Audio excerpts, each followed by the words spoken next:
Hey guys, welcome to ज्ञान IQ। और आज हम करेंगे अक्टूबर करंट अफेयर्स का पार्ट 3, जिसमें हम 11 से 15 अक्टूबर तक के करंट अफेयर्स को कवर करेंगे। ठीक है, इससे पहले की 2 वीडियोस में ऑलरेडी अपलोड कर चुकी हूँ। आप करंट अफेयर्स की प्लेलिस्ट खोलें, चैनल की प्लेलिस्ट सेक्शन में जाकर, और वहां से आपको सारी करंट अफेयर की वीडियोस मिल जाएंगी।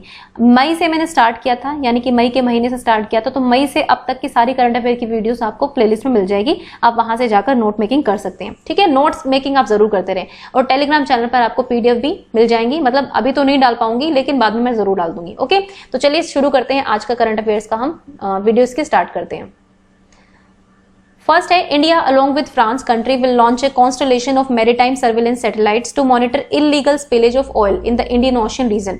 ठीक है, it's region, it's not region, it's region. ठीक है, तो देखिए भारत जो है फ्रांस के साथ मिलकर जो है एक सर्विलेंस सैटेलाइट जो है उसको लॉन्च करेगा। किस लिए? क्योंकि क्या होता है ना कि जब आपका समुद्र में जहाज जाते हैं ऑयल के टैंक्स वगैरह लेकर, ठीक है, जिन जहाजों में ऑयल होता है, तो कई बार क्या होता है कि वो रिस्क जाता है, रिस्क कर वो समुद्र में चला जाता है। इससे होता क्या है कि सारे समुद्र में जो है वो तेल फैल जाता है, और समुद्र के अंदर नीचे जो जीव जंतु रहते हैं, जितनी भी बायोडाइवर्सिटी होती है, ठीक है, उसको हार्मफुल इफेक्ट्स होते हैं। और ऑब्वियसली समुद्र में जो है न्यूट्रिएंट्स है या रिच कंटेंट जो होता है वो खराब हो जाता है एक तरह से, है ना। तो इसीलिए इंडिया जो है फ्रांस के साथ इसमें कोऑपरेट करेगा। एक सैटेलाइट लॉन्च करके वो मॉनिटर करेंगे कि भाई इलीगल स्पिलेज किस तरह से हो रहा है इंडियन ओशन रीजन में। एक तो होता है लीगल, ठीक है भाई, एक तो लीगल तरीके से चीजें जा रही है, एक होती है अवैध रूप से जा रही है। तो तेल के अवैध रिसाव की निगरानी करने के लिए ये इंडिया फ्रांस के साथ करेगा।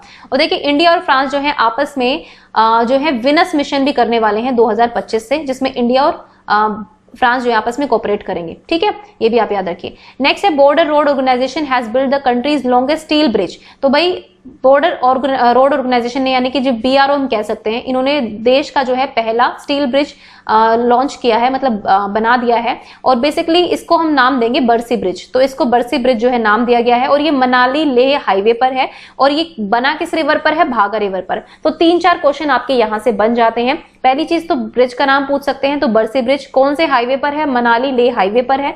और कौन सी रिवर पर है? तो भागा रिवर पर है। तो ये भी आपको याद रखना है। ठीक है, और ये कंट्री का लॉन्गेस्ट है, सबसे लंबा स्टील ब्रिज है। ठीक है, तो ये चीज याद रखिए। नेक्स्ट है, world economic forum will hold it's annual meeting 2021 in Lucerne country है एक। ठीक है, तो ये है स्विट्जरलैंड में। तो यहां पर इनकी 2021 की जो एनुअल मीटिंग होती है वो होगी। देखिए WEF यानी कि वर्ल्ड इकोनॉमिक फोरम जो है वो अपने आप में काफी इंपॉर्टेंट ऑर्गेनाइजेशन है। तो इसकी जितनी भी मीटिंग्स होती हैं वो कहां पर हुई हैं, मतलब क्या स्केड्यूल रहा है, वो आपको याद करना बहुत जरूरी है।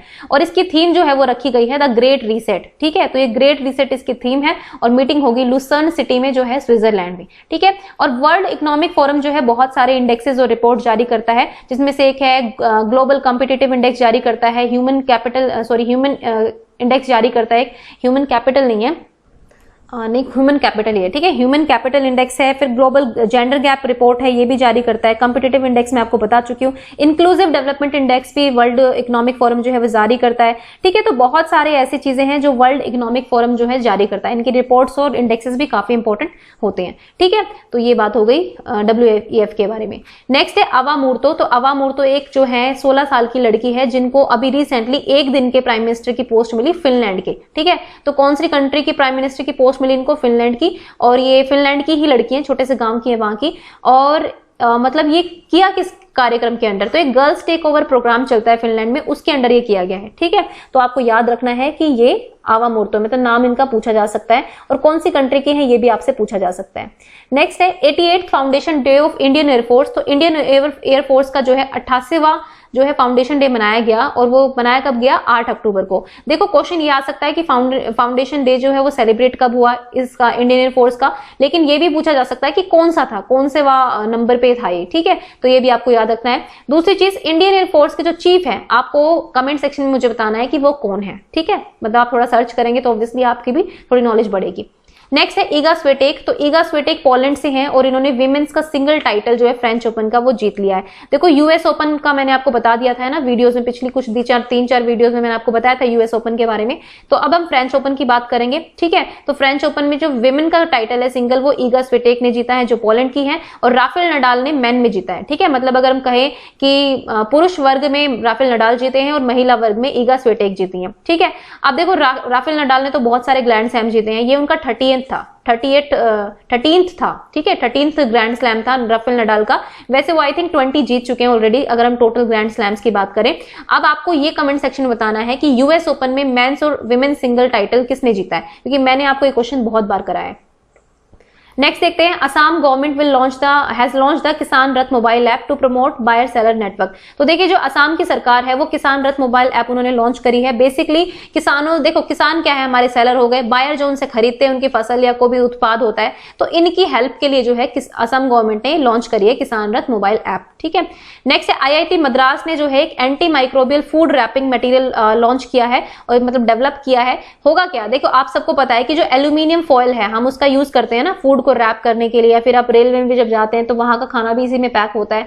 तो मतलब जो भी है, इन्होंने एक anti microbial food wrapping material launch किया है। इसमें आपके कोई बैक्टीरिया फंगस नहीं लगेगी, प्लस ये बायोडिग्रेडेबल है। इसको आप वापस एनवायरमेंट में भेज सकते हैं कंज्यूम करके। इसको एक तरह से हम कहते हैं ना कि डिकम्पोज करके ये एनवायरमेंट में वापस चला जाएगा, है ना। तो ये anti microbial food wrapping material launch किया है IIT मद्रास ने। नेक्स्ट है minister for science and technology doctor Harshvardhan जो है, उन्होंने अभी एक DBT BIRAC clean tech demo park launch किया है। आपको इस पार्क का नाम याद रखना है और किसने लॉन्च किया है ये याद रखना है, और कहां पर ये लॉन्च हुआ है, ये हुआ है नई दिल्ली में, ठीक है। अब नई दिल्ली की बात है तो आपको बता दूं कि जो हमारा इंडिया का पहला यानी कि first electric vehicle charging plaza, ये चार्जिंग प्लाजा जो है ये भी लॉन्च किया था नई दिल्ली में, ठीक है। तो नई दिल्ली में लगा है, ये चार्जिंग प्लाजा है, पार्क नहीं है, ठीक है। यहां पर आप अपने इलेक्ट्रिक व्हीकल्स को जो है चार्ज कर सकते हैं, ठीक है। तो ये था दिल्ली के बारे में। और दिल्ली ने अभी स्टार्ट किया था 10 हफ्ते 10 दिन 10 मिनट डेंगू वाला भी एक चीज स्टार्ट की थी दिल्ली ने, तो वो भी आपको याद रखनी है। चलिए नेक्स्ट देखते हैं। नेक्स्ट है M Rajeshwar Rao has been appointed as the new deputy governor of the Reserve Bank of India. तो देखिए M राजेश्वर राव को जो है नया डेप्यूटी गवर्नर बनाया गया है। कहां का, रिजर्व बैंक ऑफ इंडिया का, जो भारत का केंद्रीय बैंक है रिजर्व बैंक ऑफ इंडिया। इसके गवर्नर है शक्तिकांत दास। और देखिए एक तो होता है गवर्नर और कुछ होते हैं डेप्यूटी गवर्नर, तो जिनमें से एक मैंने आपको बता दिया है। आपको कमेंट सेक्शन में ये बताना है कि कितने डेप्यूटी गवर्नमेंट इसके रिजर्व बैंक ऑफ इंडिया के होते हैं, ठीक है। तो वो आप मुझे कमेंट सेक्शन में रिप्लाई करेंगे उसका। नेक्स्ट है prime minister Narendra Modi has launched a 100 rupee coin in the honour of Vijaya Raje Scindia. तो देखिए विजय राजे सिंधिया जो है, इनकी 100वीं बर्थ एनिवर्सरी थी, उसके ऊपर प्रधानमंत्री नरेंद्र मोदी ने 100 रुपए का कॉइन लॉन्च किया है। और ये थी कौन, बेसिकली ये फाउंडर मेंबर्स में से थी, ठीक है। फाउंडेशन जिन्होंने बीजेपी की थी ना, उनके एक मेंबर में से थी विजय राजे सिंधिया, ठीक है। तो ये है, तो इनकी याद में जो है 100 रुपए का एक सिक्का लॉन्च किया पीएम मोदी ने, तो ये भी याद रखिए। नेक्स्ट है Sujal drink from tap mission. तो ये Sujal drink from tap mission start किया है ओडिशा की सरकार ने, बेसिकली टैप्स लगाने के लिए हर घर में। और देखो उड़ीसा में जो है इस बार का 2023 का जो मेंस हॉकी वर्ल्ड कप है वो भी आपका उड़ीसा के कलिंग स्टेडियम कह सकते हैं या फिर भुवनेश्वर में खेला जाएगा, ठीक है। तो ये भी आप याद रखिए। नेक्स्ट है Delhi government has exempted road tax on it's battery operated vehicles under its new electric vehicle policy. तो देखो दिल्ली सरकार ने जो नई इलेक्ट्रिक पॉलिसी जो लागू की थी उसमें ये बोला है कि भाई हम रोड टैक्स नहीं लेंगे, जितनी भी बैटरी से ऑपरेटेड व्हीकल्स चलते हैं ना, मतलब जो भी बैटरी से व्हीकल्स चलते हैं, जैसे आपकी ई रिक्शाज होती हैं वो भी चलती हैं बैटरी से, बैटरी की कार होती है, बैटरी की स्कूटी होती है, तो उन चीजों पर जो है रोड टैक्स नहीं लगेगा। ये बताया है भी दिल्ली गवर्नमेंट की सरकार ने अनाउंस किया है, ठीक है। अब जो लोग गाड़ी चलाते हैं, जो चलाते हैं, उन सबको पता होगा कि रोड टैक्स होता क्या है ना। तो अब ये एग्जेम्प्ट कर दिया रोड टैक्स से, मतलब जिनके पास बैटरी ऑपरेटेड व्हीकल्स हैं, ओके। और दिल्ली के बारे में मैंने आपको बता ही दिया था कि इलेक्ट्रिक प्लाजा चार्जिंग प्लाजा जो है वो दिल्ली में ही लगा था। नेक्स्ट है कस्तूरी कॉटन। तो देखो वर्ल्ड कॉटन डे हमने सेलिब्रेट किया था, लास्ट वीडियो में मैंने आपको बताया था। आप लोग मुझे कमेंट सेक्शन में बताएंगे कि वर्ल्ड कॉटन डे जो है वो कब सेलिब्रेट किया जाता है। और इसी दिन के उपलक्ष्य में जो है कस्तूरी कॉटन जो है भारतीय ब्रांड बन गया है। इंडिया ने अपना पहला कॉटन ब्रांड लॉन्च किया है ये, ठीक है, सेंट्रल लेवल पर। और ये कॉटन ब्रांड जो है इसको बोला जाएगा कस्तूरी कॉटन। तो जब भी आप कोई कॉटन खरीदे और उसमें ये टैग मिले ना कस्तूरी कॉटन का, तो समझ लीजिए ये एक इंडियन ब्रांड बन गया है, ओके। तो और हमारी कपड़ा मंत्रालय को कौन देखती हैं वो भी आपको मुझे कमेंट सेक्शन में बताना है कि कौन है मिनिस्टर ऑफ टेक्सटाइल, ठीक है, ये बताइए। नेक्स्ट है Piyush Goyal has been given the additional charge of ministry of consumer affairs food and public distribution. तो देखिए खाद्य और सार्वजनिक वितरण मंत्रालय जो था वो रामविलास पासवान जी के पास था, जिनका भी हाल में निधन हो गया है ना। तो उनके अब इस वैकेंट पोस्ट को भरने के लिए पीयूष गोयल को दिया गया है। हालांकि पीयूष गोयल के पास और भी मिनिस्ट्रीज हैं, लेकिन उसके साथ साथ अब इन्हें इस मिनिस्ट्री को भी देखना पड़ेगा, तो एडिशनल चार्ज दिया गया है पीयूष गोयल को। और जो रामविलास पासवान जी जो जिनका देहांत हो गया, उनकी कॉन्स्टिट्यूएंसी कौन सी थी वो आपको मुझे बतानी है कमेंट सेक्शन में। नेक्स्ट है Bangladesh cabinet has approved a draft law to include death penalty as the highest punishment for rape. आपको पता है कि रेप की घटनाएं जो है बहुत ज्यादा बढ़ चुकी है।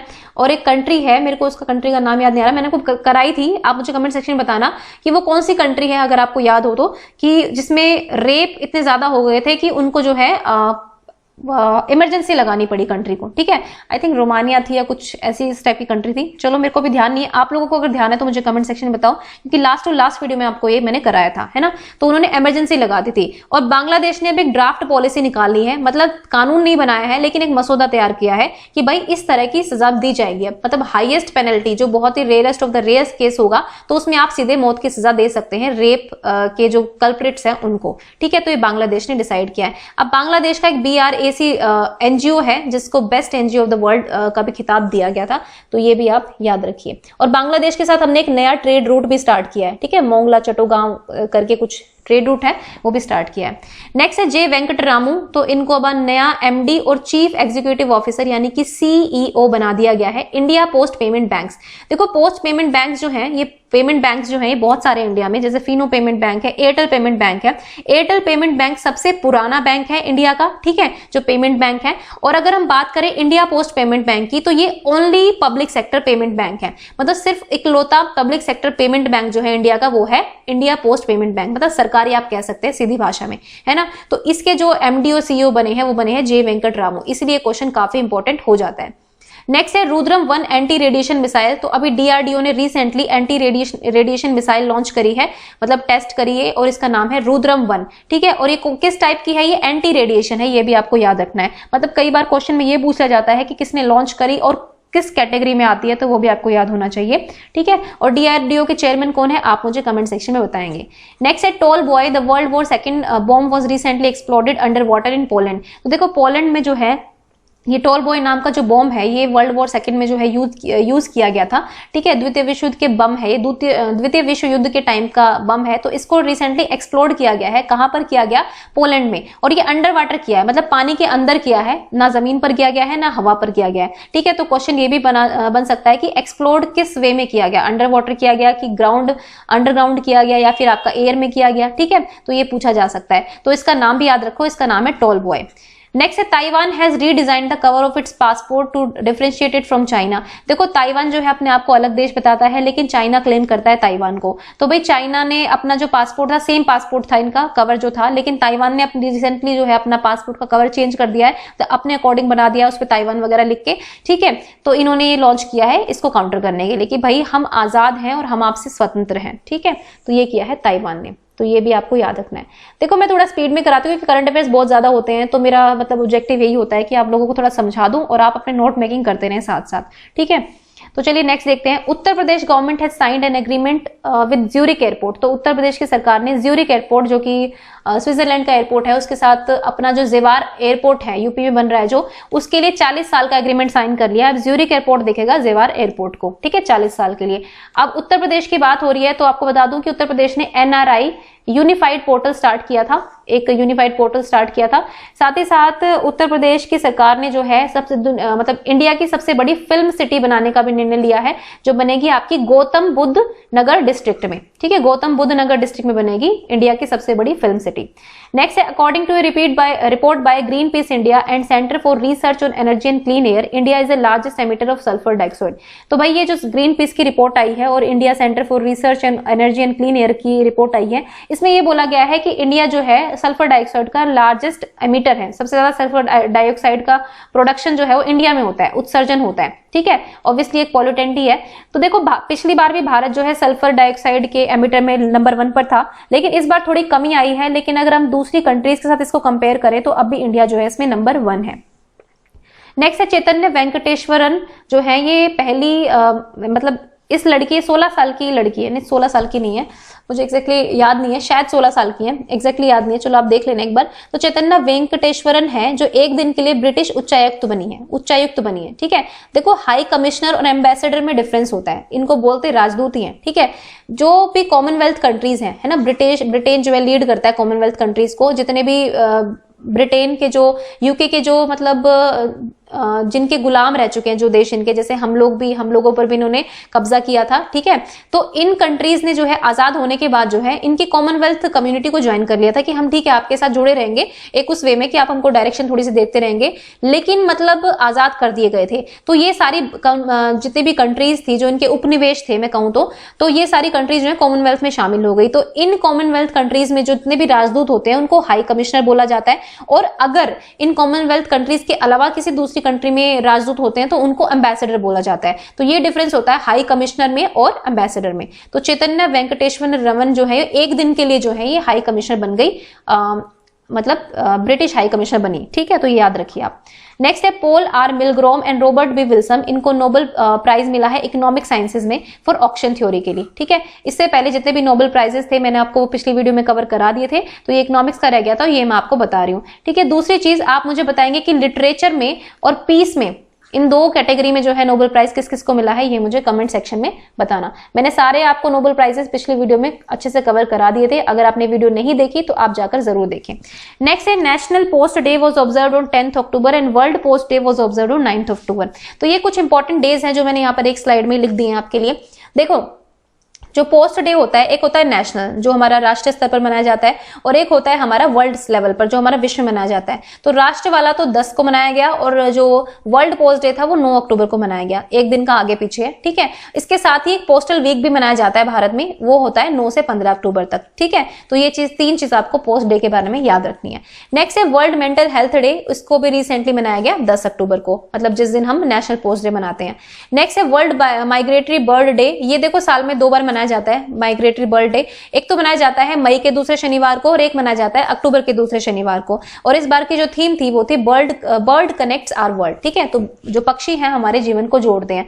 दूसरी चीज बता दूं कि सेकंड सैटरडे ऑफ एवरी मई और अक्टूबर को मनाया जाता है। तो अक्टूबर में सेकंड सैटरडे पड़ा था 10 अक्टूबर को, इसलिए 10 अक्टूबर को सेलिब्रेट किया गया। नेक्स्ट है world students day was recently observed on 15th अक्टूबर। तो भाई 15 अक्टूबर को डॉक्टर एपीजे अब्दुल कलाम की जो बर्थ एनिवर्सरी होती है उसको यूएन ने घोषित किया था as a world students day. तो इसको हर साल मनाया जाता है और ये मनाया जाता है 15 अक्टूबर को, क्योंकि ये डॉक्टर एपीजे अब्दुल कलाम के नाम पर मनाया जाता है, इसलिए आपको ये याद रखना है। नेक्स्ट है international day of the girl child, ये ऑब्जर्व किया गया 11 अक्टूबर को और इस बार की थीम थी my voice our equal future, ठीक है। मतलब अंतर्राष्ट्रीय बालिका दिवस, ये भी अंतर्राष्ट्रीय दिवस है। तो ये डेज मैंने एक साथ लिख दिए थे ताकि आपको थोड़ा आसानी हो, ठीक है। कुछ रह गए होंगे वो हम आगे कवर कर लेंगे। अब देखिए एक मिलिट्री एक्सरसाइज हुई है सागर कवच, तो ये हुई है कोस्ट सिक्योरिटी एक्सरसाइज थी, कोस्टल सिक्योरिटी एक्सरसाइज, मिलिट्री नहीं थी सॉरी। तो ये हुई है इंडियन नेवी के बीच में और इंडियन कोस्ट गार्ड के बीच में, यानी कि भारतीय नौसेना और भारतीय तट रक्षक के बीच में, और इसका नाम था सागर कवच, ठीक है। वैसे इंडिया जो है काफी कंट्रीज के साथ भी काफी नेवल एक्सरसाइज करता है, जैसे कि मालाबार एक्सरसाइज है, ठीक है। मालाबार हम करते हैं यूएसए जापान के साथ। उसके बाद जिमेक्स है, ये सिर्फ हम जापान के साथ करते हैं। सिम्बेक्स है, हम ये शायद सिंगापुर के साथ करते हैं, ठीक है। उसके बाद हम संप्रीति एक्सरसाइज करते हैं, मैत्री एक्सरसाइज करते हैं, संप्रीति हम बांग्लादेश के साथ करते हैं, है ना। तो इस तरह से बहुत सारी एक्सरसाइज है जो आपको याद रखनी है। मतलब मैं कोशिश करूंगी कि जीके में थोड़ा कवर करूं, लेकिन थोड़ा टाइम नहीं मिल रहा है जीके वीडियोस बनाने का, लेकिन मैं कोशिश करूंगी कि आपको 1-2 वीडियो और दी जाए जीके में। नेक्स्ट है Amazon has tied up with the Indian railway catering and tourism corporation. देखो अब अमेजोन पे जो है आप रेल की टिकट्स बुक करते हैं, इन्होंने IRCTC के साथ जो है टाई अप कर लिया है, तो ये चीज याद रखनी है। अब आप रेल की टिकट जो है वो अमेजोन पर भी बुक कर सकते हैं। और कौन है अमेजोन के प्रेसिडेंट या फिर कह सकते हैं इनके मालिक कौन है अमेजोन के, वो आपको मुझे लिखना है कमेंट सेक्शन में, ठीक है। नेक्स्ट है मनोज कुमार जो है इनको चेयरमैन एंड MD बनाया गया है वेस्टर्न कोलफील्ड लिमिटेड का, और ये मतलब वेस्टर्न कोलफील्ड लिमिटेड का जो हेडक्वार्टर है वो है आपका नागपुर में, ठीक है। ये भी याद रखें, नागपुर महाराष्ट्र में।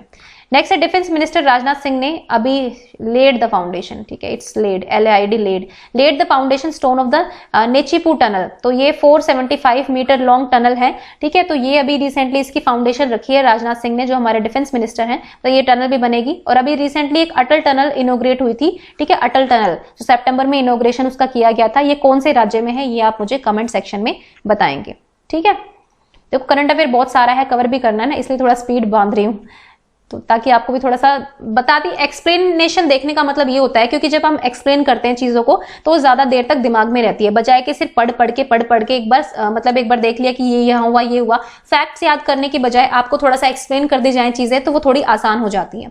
नेक्स्ट है मुख्यमंत्री सौर स्वरोजगार योजना। तो सोलर एनर्जी के थ्रू जो है स्वरोजगार उत्पन्न किए जाएंगे उत्तराखंड में, और मतलब एम्प्लॉयमेंट प्रोवाइड किया जाएगा लोगों को, जो लोग बेरोजगार हैं। ठीक है, अब देखो उत्तराखंड की बात हो रही है, तो उत्तराखंड ने जो है एक लाइकन पार्क बना है यहाँ पर मुंसियारी में। ठीक है, उसके बाद एक बायोडाइवर्सिटी पार्क बना है, इसका ये बना है आपका हल्द्वानी में। ठीक है, ये भी याद रखना। उसके बाद जो इसकी समर कैपिटल है वो है गैरसैंण। ठीक है, तो ये भी याद रखिए, गैरसैंण जो है इसकी समर कैपिटल बन गई है, वैसे कैपिटल है देहरादून। ओके, नेक्स्ट है राजेश कुमार छिब्बर। तो ये नए चेयरमैन और मैनेजिंग डायरेक्टर बने हैं जम्मू एंड कश्मीर बैंक के। ठीक है, राजेश कुमार छिब्बर, इनको कंफ्यूज मत करना राजेश खुल्लर के साथ। राजेश खुल्लर जो है वो किस एक और बैंक के जो है वो कुछ बने हैं इंपॉर्टेंट पर्सनैलिटी। तो राजेश खुल्लर जो है वो कहाँ अपॉइंट हुए हैं, किस बैंक में अपॉइंट हुए हैं, ये आपको बताना है कमेंट सेक्शन में। और राजेश कुमार छिब्बर जो है ये जम्मू कश्मीर बैंक के हैं। देखो राजेश खुल्लर क्या है वो मैंने आपको लास्ट वीडियो में कवर कराया था, देखती हूँ आपको कितना रिवीजन हुआ है।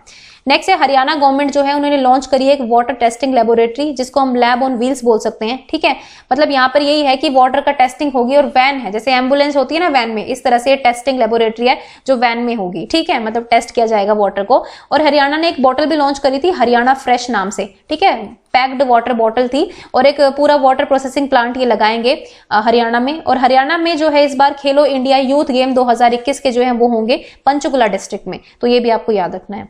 नेक्स्ट है PM Modi has launch the physical distribution of property card स्वामित्व। देखो स्वामित्व स्कीम ये थी, इसमें जो विलेज मैपिंग की जाएगी टेक्नोलॉजी के थ्रू। ये स्कीम जो है पंचायती राज दिवस पर, पंचायती राज दिवस जो कि 24 अप्रैल को होता है, ये लॉन्च की गई थी स्वामित्व स्कीम। ठीक है, तो इसके अंडर जो है ये संपत्ति कार्ड का भौतिक वितरण जो है वो शुरू किया गया है प्रधानमंत्री मोदी के द्वारा। तो ये स्कीम भी पूछी जा सकती है कि कब लॉन्च हुई थी, तो ये पंचायती राज डे पर हुई थी। पंचायती राज से रिलेटेड है, क्योंकि इसमें क्या होगा ना कि जो विलेजेस है हमारे, जो हमारे गांव है, उनको ट्रैक किया जाएगा, उनकी मैपिंग की जाएगी, किसके थ्रू, टेक्नोलॉजी के थ्रू। ठीक है, उनकी जमीन का एरिया वेरिया सब चीजें। ओके, नेक्स्ट है 8 more beaches of India have received the prestigious blue flag certification. तो देखिए इससे पहले जो है भारत में केवल एक बीच को जो है ब्लू फ्लैग मिला था। ठीक है, चंद्रभागा बीच जो कि उड़ीसा में है। और मैंने आपको बताया था कि भारत ने 8 बीचेस के नाम भी रिकमेंड किए हैं। लेकिन ब्लू फ्लैग सर्टिफिकेशन होता क्या है, देखो इसमें क्या होता है कि जो दुनिया के सबसे साफ बीच होते हैं उनको ये सर्टिफिकेशन मिल जाता है, तो ये थोड़ी सम्मानजनक बात हो जाती है। तो भारत के एक बीच को मिला था, अब 8 को और मिल गया है, तो इसके बाद हमारे टोटल 9 बीचेस हो गए हैं। वो कौन से 8 बीचेस है वो मैं आपको एक बार बता देती हूँ, आप अपने नोट्स बना लेना। तो एक मिनट मैं ये मिटा देती हूँ, उसके बाद आपको बताती हूँ। ठीक है, देखो पहला जो है वो है आपका शिवराजपुर जो कि आपका गुजरात में है। ठीक है, उसके बाद दूसरा है आपका कासरगोड और पडुबिद्री, कुछ ऐसे नाम है, वो आपका कर्नाटक में है। 3 हो गए टोटल। ठीक है, कर्नाटक से 2 हैं। उसके बाद चौथे की बात करें तो वो है आपका कप्पड़ केरला में, कप्पड़ है केरला में। ठीक है, उसके बाद नेक्स्ट की बात करें तो ऋषिकोंडा है बीच, ये आंध्र प्रदेश में है, वेरी इंपॉर्टेंट है। उसके बाद छठे की बात करें तो गोल्डन बीच है उड़ीसा में। ठीक है, और अगर 7वें की बात करें तो ये है आपका राधानगर बीच है। ठीक है, तो हो गए, एक रह गया शायद, एक है आपका घोगलू करके कुछ है, घोगला बीच है, ये है आपका दीव में, दमन एंड दीव वाला दीव। ठीक है, तो टोटल 8 बीचेस हैं जिनको अभी ब्लू फ्लैग सर्टिफिकेशन मिला है, और इससे पहले चंद्रभागा बीच जो कि उड़ीसा में है उसको भी ऑलरेडी मिल चुका था। ठीक है, तो ये आपके हो गए। नेक्स्ट पढ़ते हैं, जस्टिस के Usha has recently passed away. तो जस्टिस के उषा का निधन हो गया। कौन थी ये पहली विमेन चीफ मिनिस्टर थी केरला हाईकोर्ट की। ठीक है, तो पहली विमेन चीफ मिनिस्टर थी केरला हाईकोर्ट की, सॉरी चीफ जस्टिस थी केरला हाईकोर्ट की, इसलिए काफी इंपॉर्टेंट क्वेश्चन बन जाता है। नेक्स्ट है Goa has become the first state in the country to provide 100% tap water connection. Very important question कि भाई भारत का पहला ऐसा राज्य बन गया है जिसने अपने गांव के एरिया में, अपने ग्रामीण क्षेत्रों में 100% टैप वाटर कनेक्टिविटी दी है। मतलब अब वहां पर टैप्स लग गए हैं, नल लग गए हैं पानी के, और वहां से लोग पानी भरते हैं, पानी पीते हैं भरकर। ठीक है, तो ऐसा गोवा पहला राज्य बन गया है। और इस बार के जो इंटरनेशनल फिल्म फेस्टिवल इंडिया होंगे, इंडिया इंटरनेशनल फिल्म फेस्टिवल होंगे, वो भी आपके गोवा में होंगे। नेक्स्ट है भानु आथिया, ये भी एक इंपॉर्टेंट पर्सनैलिटी थी, इनका भी रिसेंटली निधन हो गया। ये पहली भारतीय महिला थी, मतलब पहली भारतीय थी जिनको ऑस्कर अवार्ड दिया गया था। ठीक है, अब वो किस कैटेगरी में दिया गया था ये आप मुझे कमेंट सेक्शन में बताएंगे। तो भानु आथिया का नाम आपको याद रखना है, के उषा और भानु आथिया दोनों को नाम याद रखना है। Next Tamil Nadu has partner with the world economic forum. World economic forum के बारे में हम बात कर चुके हैं। तो इसने एक एस्टैब्लिश किया है इंडिया का फर्स्ट एडवांस्ड मैन्युफैक्चरिंग हब। ठीक है, मतलब ये करेंगे, तमिलनाडु ने WEF के साथ एक पार्टनरशिप करी है कि भाई भारत का जो है पहला उन्नत विनिर्माण केंद्र स्थापित करेंगे तमिलनाडु में। तो इसके लिए WEF के साथ इन्होंने पार्टनरशिप करी है। अब तमिलनाडु की बात है तो तमिलनाडु जो है नंबर 1 है मछली उत्पादन के क्षेत्र में। ठीक है, अब तमिलनाडु में जो पहला इलेक्ट्रिक व्हीकल पार्क है वो भी तमिलनाडु में बना है। देखो electric vehicle charging plaza Delhi में बना है, लेकिन इलेक्ट्रिक व्हीकल पार्क जो है वो तमिलनाडु में बना है। ठीक है, अब तमिलनाडु के एक इरोड हल्दी है या फिर इरोड टर्मरिक बोल सकते हैं उसको जीआई टैग मिला था लास्ट ईयर। तो तमिलनाडु में पहला जो हल्दी रिसर्च इंस्टीट्यूशन बनेगा वो भी तमिलनाडु में बनेगा, यानी कि जिसको हम टर्मरिक रिसर्च इंस्टीट्यूट कह सकते हैं वो भी आपका तमिलनाडु में आएगा। ओके, तो ये कुछ चीजें थी तमिलनाडु के बारे में, इसको भी आप याद रखिए। और एक और चीज याद रखिए तमिलनाडु के बारे में कि एम वीरा लक्ष्मी जो कि तमिलनाडु से हैं, वो पहली एम्बुलेंस चलाने वाली पहली महिला ड्राइवर है। ठीक है, एम वीरा लक्ष्मी, उनका भी नाम याद रखिए। नेक्स्ट है China has recently joined WHO led COVAX initiative. तो देखो WHO का एक कोवैक्स इनिशिएटिव है जो चाइना ने जिसको फॉर्मली ज्वाइन कर लिया, ऑफिशियली इन्होंने साइन कर दिया है और इसमें जुड़ गए। इसे बेसिकली वैक्सीन डेवलपमेंट का काम होगा, है ना, जितनी भी बीमारियां आती है तो इसमें किस तरह से वैक्सीन डेवलपमेंट का काम करना है, ये WHO ने इनिशिएटिव लिया था, लेकिन चाइना अभी तक इसका हिस्सा नहीं था, लेकिन अब चाइना ने इसको ज्वाइन कर लिया है। नेक्स्ट है इंटरनेशनल स्टैंडर्ड्स डे, ये 14 अक्टूबर को मनाया गया और इस बार का जो थीम था वो था protecting the planet with standards. ठीक है, मतलब मानकों के साथ ग्रह की रक्षा करना, ये इसका थीम था। बाकी जो इंपॉर्टेंट डेज है हम पहले की स्लाइड में करा चुके हूँ। नेक्स्ट है प्रदीप कुमार रावत, इनको नया एम्बेसडर बनाया गया है नीदरलैंड्स में। Netherland is an important country, तो आपको याद रखना है कि प्रदीप कुमार रावत को नीदरलैंड्स में नेक्स्ट राजदूत बनाया गया है इंडिया का। नेक्स्ट देखिए एक एक्सपर्ट ग्रुप अभी कॉन्स्टिट्यूट हुआ है SP मुखर्जी की चेयरमैनशिप में लेबर मिनिस्ट्री के द्वारा to evaluate the employment situation in country. अब ये लोग देखेंगे इस चीज को कि भाई कितने देश में जो है एम्प्लॉयमेंट की सिचुएशन है, कितने लोग बेरोजगार हैं, कितने रोजगार हम उत्पन्न कर सकते हैं। तो एम्प्लॉयमेंट से रिलेटेड हर चीज को, ये हर एस्पेक्ट को देखेगा ये एक्सपर्ट ग्रुप, और ये किसकी चेयरमैनशिप में बनाया गया है, SP मुखर्जी की चेयरमैनशिप में। तो आपको इसके चेयरमैन याद रखना है, और केंद्र सरकार ने इसको बनाया है ना, अंडर मिनिस्ट्री ऑफ लेबर के अंडर है ये, मतलब एक्सपर्ट ग्रुप, लेकिन बनाया केंद्र सरकार ने। ओके, तो ये चीज याद रखनी है।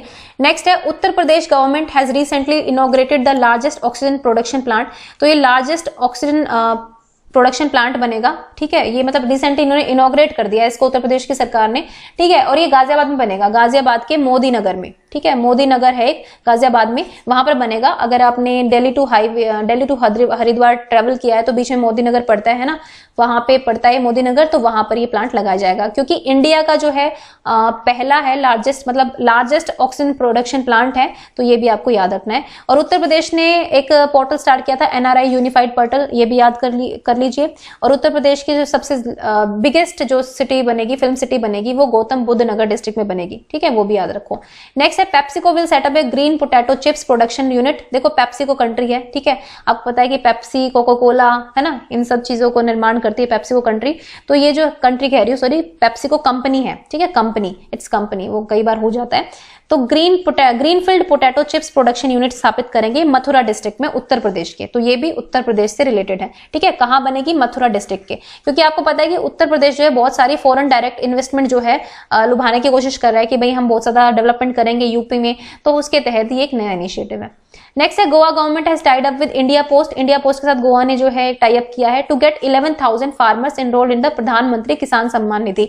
देखिए प्रधानमंत्री किसान सम्मान निधि में 6,000 की सम्मान राशि मिलती है किसानों को 3 इंस्टॉलमेंट में, यानी कि 2,000 एक बार मिलेंगे, 2,000 एक बार और 2,000 एक बार। ठीक है, 3 टाइम में मिलेंगे ये। तो ये किसान सम्मान निधि जो है प्रधानमंत्री के अंडर स्टार्ट की गई थी, और अब गोवा ने जो है इंडिया पोस्ट के साथ इसमें टाई अप किया है टू गेट 11,000 मतलब 11,000 फार्मर्स को ये इनरोल्ड करेंगी इसमें प्रधानमंत्री किसान सम्मान निधि के अंडर। ठीक है, गोवा गवर्नमेंट।